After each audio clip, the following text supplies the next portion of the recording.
पूरे विश्व में 14 फरवरी का दिन वैसे तो वैलेंटाइन डे के तौर पर मनाया जाता है, लेकिन भारत के इतिहास में ये दिन जम्मू कश्मीर की एक दुखद घटना के साथ दर्ज है। आतंकियों ने 2 साल पहले देश के सुरक्षा कर्मियों पर आत्मघाती हमला किया था। 2 साल पहले 14 फरवरी 2019 दोपहर करीब 3 बजे जम्मू कश्मीर में एक ऐसा आतंकी हमला हुआ जिससे पूरा देश दहल उठा। पुलवामा में जैश ए मोहम्मद के एक आतंकवादी ने सीआरपीएफ के जवानों के काफिले में चल रही एक बस में विस्फोटक से भरी कार टकरा दी। इस आत्मघाती हमले में 40 जवान शहीद हो गए थे। हालांकि देश के प्रधानमंत्री नरेंद्र मोदी की अगुवाई में देश की सशस्त्र सेनाओं ने सीमा पार से हुए इस हमले का मुंह तोड़ जवाब दिया, लेकिन उन जवानों की शहादत की टीस आज भी बरकरार है। दरअसल पुलवामा जिले में जैश ए मोहम्मद के एक आतंकवादी ने विस्फोटकों से लदे वाहन से सीआरपीएफ जवानों की बस को टक्कर मार दी थी। इस टक्कर के बाद एक जोरदार धमाका हुआ था और बस से जा रहे सीआरपीएफ के जवानों के शत विक्षत शरीर जमीन पर बिखर गए थे। इस हमले को अंजाम देने वाले आदिल कारी यासिर, सज्जाद भट्ट, उमर फारूक, मुदस्सिर अहमद खान सभी मारे जा चुके हैं। इसमें राष्ट्रीय जांच एजेंसी एनआईए ने भी अहम भूमिका निभाई। एनआईए ने अगस्त 2020 को पुलवामा हमले को लेकर 13,500 पन्नों की चार्जशीट दाखिल की थी।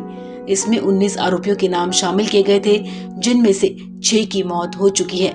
ये 6 आतंकी अलग अलग ऑपरेशन में मारे गए।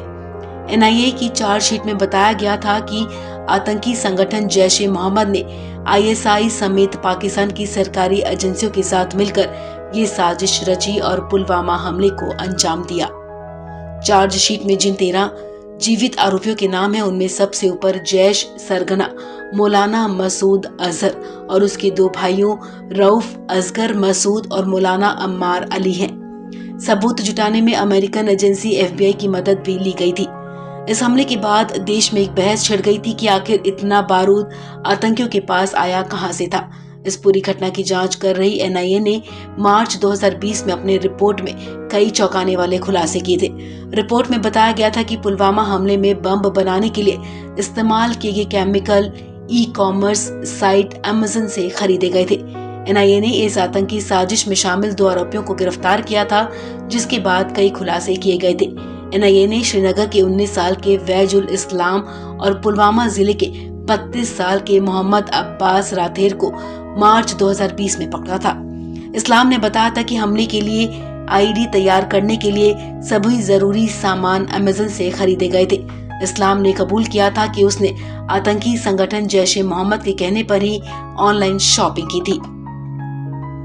पुलवामा हमले के कुछ दिन बाद ही भारत ने इसका बदला भी ले लिया।